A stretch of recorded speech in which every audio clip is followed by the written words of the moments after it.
नमस्कार, मैं हूं पंकज पांडे। आप देखें न्यूजीलैंड भारत और हेडलाइंस के साथ बढ़ते हैं बड़ी खबर की ओर और शुरू करते हैं कोल्हान की खबर से शुरुआत। पश्चिमी सिंहभूम के जंगल में 34 आईईडी बम मिले हैं। ये बड़ी खबर से हम कर रहे हैं बुलेटिन की शुरुआत। पोड़ाहाट के जंगल में आतंकियों का जखीरा मिला है। आतंक का जखीरा मिला है। जिला पुलिस और सीआरपीएफ सर्च अभियान में ये कामयाबी मिली है। संयुक्त अभियान था ये सर्च का और उसमें यह अहम कामयाबी, बाल बाल बचे सुरक्षा बल के जवान।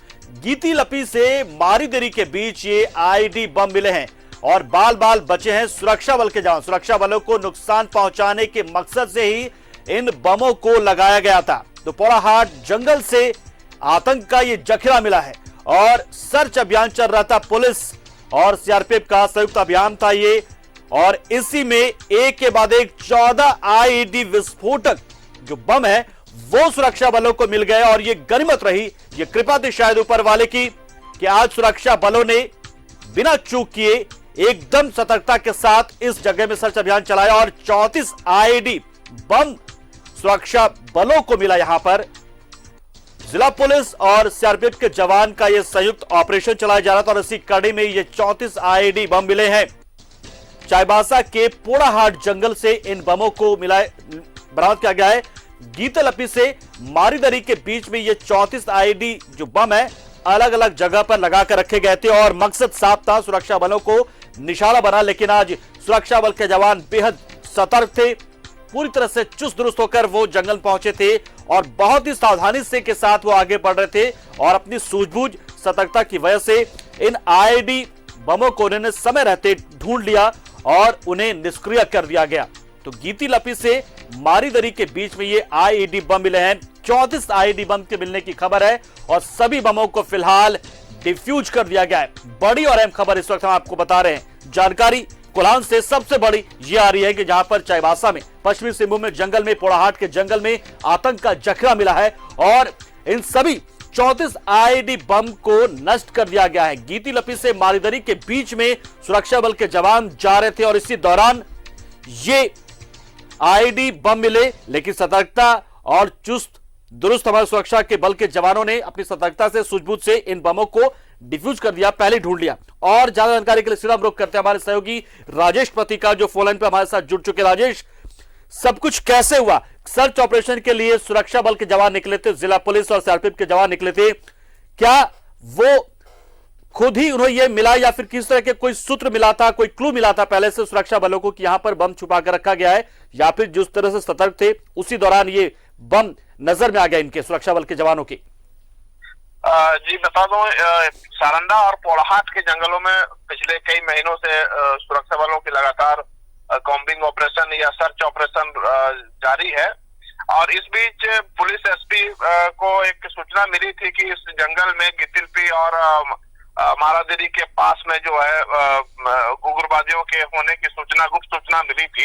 तो उसी सूचना के आधार पर जिला पुलिस और सीआरपीएफ के 60 बटालियन के सुरक्षा बलों ने सर्च ऑपरेशन जारी रखा था और इसी बीच इस रास्ते से होकर सुरक्षा बल गुजरने वाले थे तो उन्हें एक छोटी सी तार की टुकड़ी मिली।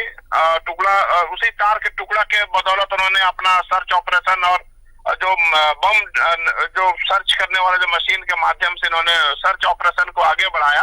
तो एक के बाद एक जो है 34 बम उसी रास्ते पर लगाए गए थे जिस रास्ते से होकर सुरक्षा बल गुजरने वाले थे।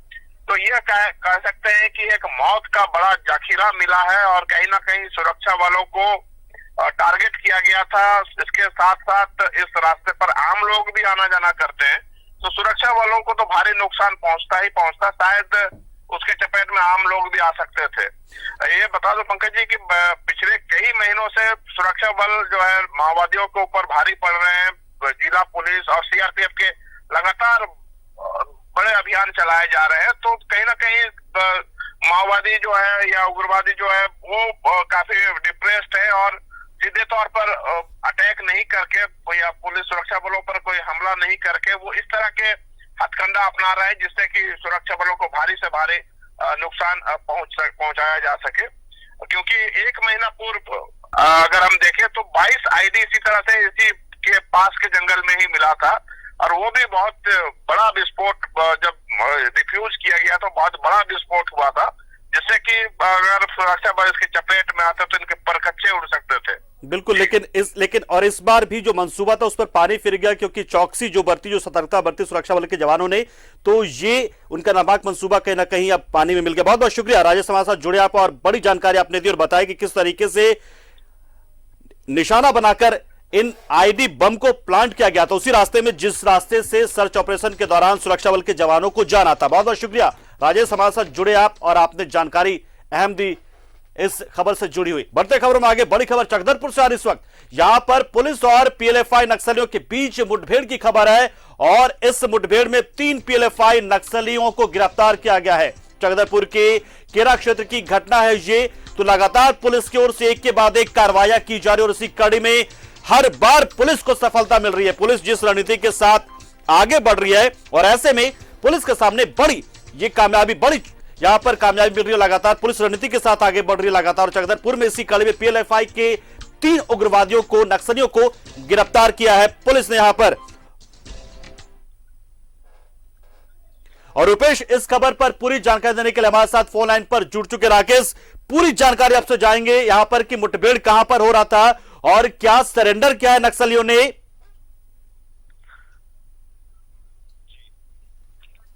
जी, पुलिस को, चकधरपुर पुलिस को इस क्षेत्र में केरा के आसपास, चकधरपुर थाना क्षेत्र के केरा के आसपास पीएलएफआई नक्सलियों की मौजूदगी की गुप्त सूचना मिली थी, जिसके आधार पर पुलिस उस क्षेत्र में छापामारी करने पहुंची थी। इस दौरान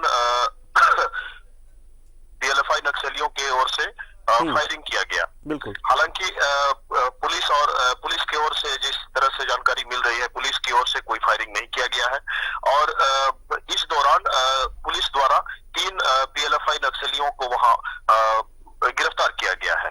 हालांकि पुलिस इस मामले में अभी पूरी तरह खुलासा नहीं कर रही है। पुलिस तीनों गिरफ्तार किए गए नक्सलियों से फिलहाल पूछताछ कर रही है और उनके माध्यम से हो सकता है पुलिस और उनके संगठन के और नक्सलियों तक पहुंचने का प्रयास कर रही है। इसलिए पुलिस इस मामले में फिलहाल पूरी तरह कुछ खुलासा नहीं की है और जल्द ही इस मामले का पुलिस द्वारा खुलासा किए जाने की संभावना है। चलिए, बहुत बहुत शुक्रिया रुपेश, आप हमारे साथ जुड़े और पूरी जानकारी आपने दी, तफसील से बताया कि किस तरीके से सुरक्षा बल के जवानों ने ये कार्रवाई की और पुलिस के साथ मुठभेड़ भी यहां पर हुई है और इसी दौरान 3 नक्सलियों को गिरफ्तार किया गया है। कामयाबी, बड़ी कामयाबी पुलिस की, सुरक्षा बलों की नक्सलियों के खिलाफ, लाल आतंक के खिलाफ। बहुत बहुत शुक्रिया रुपेश। बड़ी खबर इस वक्त